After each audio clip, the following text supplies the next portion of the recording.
The Crow remake has been out for a week now, and besides it being a critical and financial disaster, it has also become a literal punching bag at this point for everyone from critics to the media to YouTubers to the original director of The Crow. And rightfully so. Let's discuss. I watch so you don't have to. All I'm offering is the truth, nothing more.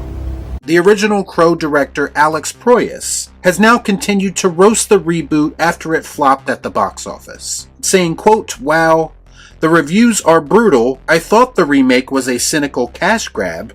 Not much cash to grab, it seems." Damn! Such a savage comment, but if I'm being honest with you, he is 100% correct in feeling the way that he does. Some may see it as in bad taste for one creative to take pleasure in another creative's failures. And under normal circumstances, I might agree.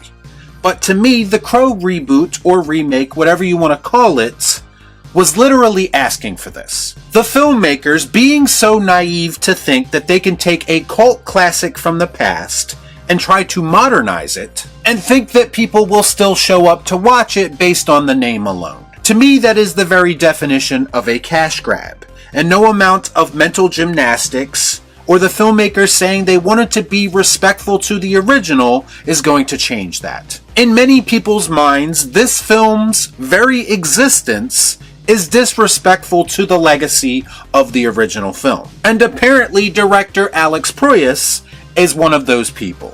Listen, it's one thing for me to say it. It's another thing for all of you in the comments to say it. But when someone says it that has a more direct personal connection to the film and Brandon Lee, to me, his words are going to carry a little bit more weight. That makes sense.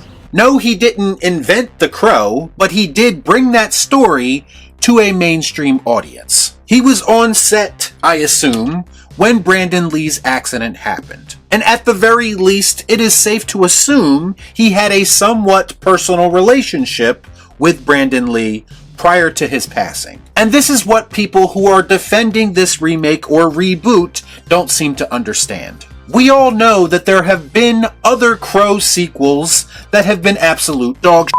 But there are still fans of the original film who are not interested in seeing that legacy tainted any further. There are a lot of people involved with making that original film that have no interest in seeing that legacy tainted any further. And when you take into consideration that The Crow is very much a product of the time it was created in and not ripe for modernization, it's not hard to see why most audience members didn't even bother to watch it. This is whack! I can't get jiggy with this shit! I understand that the narrative is that the filmmakers of the remake wanted to do their own thing. But just because you can do something doesn't mean that you should. And whether people want to admit it or not, when you make a movie called The Crow that is about characters that we know, love, and have a relationship with, do you really think that altering a few things is going to absolve you from all comparisons to the much more beloved original film?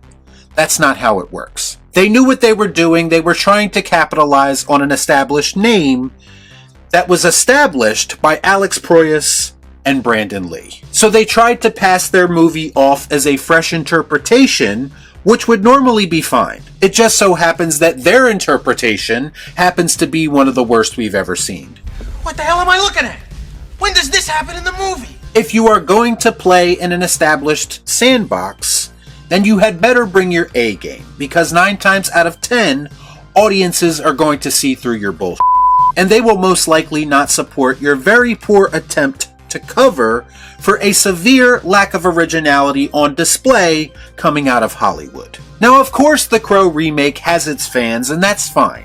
I'm not hating on anyone who liked the film, but some of them have already started lashing out at director Alex Proyas, and the results are somewhat pathetic and coming off like a lot of cope. Like Hammer on X, who said this is a savage take from a guy who made 2 movies so bad they ostracized him from Hollywood entirely.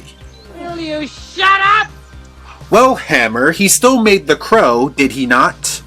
and he will most likely be remembered for making The Crow, if nothing else. He already stamped his mark on pop culture to the point that there are still people defending his movie all these years later. And what exactly are you, Hammer, known for? Delivering takes on social media? I love it when these nameless, faceless accounts on social media try to lecture actual filmmakers about how they are supposed to feel about films and even their own films in some instances. I love it when these accounts try to minimalize someone's work just because that person said something they don't agree with. Yet the person behind this nameless, faceless account has probably never accomplished a thing in their entire miserable life. Alex Proyas is far from a legend of cinema, but I would be more inclined to listen to his opinion of The Crow than I would some dipshit on social media. Paul B. Loves Movie says, quote, "Wasn't the original blasted for being a nasty cash grab? Their main star is tragically killed filming it, but they release it anyway and kept 30 years and counting of profit for themselves." That's how I remember it. It sounds to me like Paul has more selective memory, because that's the only way he can defend this piece of shit film. So were the filmmakers and the studios supposed to let Brandon Lee's legacy die with him? Imagine if The Crow was never released after his death. It's easily his most iconic role and what he is most fondly remembered for. So in this guy's logic, that would have been completely wiped away from existence. And the only thing that people would talk about in regards to Brandon Lee would be how he died, and not his final role that he made his own. Plus, I might be making assumptions here, and you can correct me if I'm wrong, but I'm sure the Lee family is probably doing just fine. I would assume they get residuals from Brandon's work, and I know that they were compensated during his wrongful death lawsuit. This to me is someone splitting hairs and trying to divert attention away from the real problem. And using Brandon Lee's death to do that and calling the original film a cash grab is not only disgusting, it's pretty sad.